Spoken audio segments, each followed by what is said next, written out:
उलहार हा ऐसने उलहार है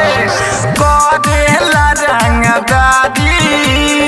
ऐसने उलहार हा थाना से ले कटा गुंडा हमारे भोर हा थाना से ले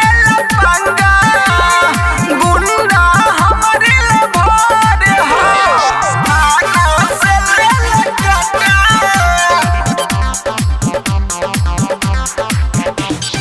गुंडा हमारे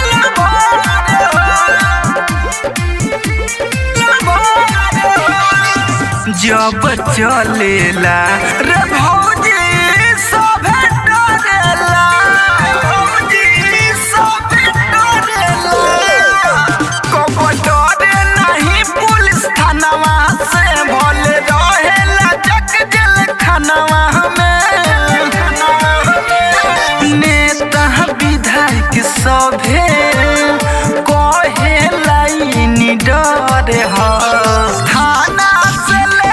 काटा गुंडा हमारे भोर हा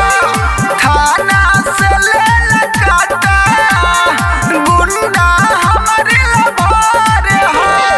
गुंडा हमारे भोर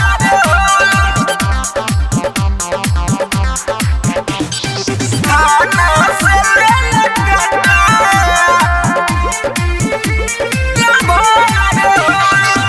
कोइले बानी हो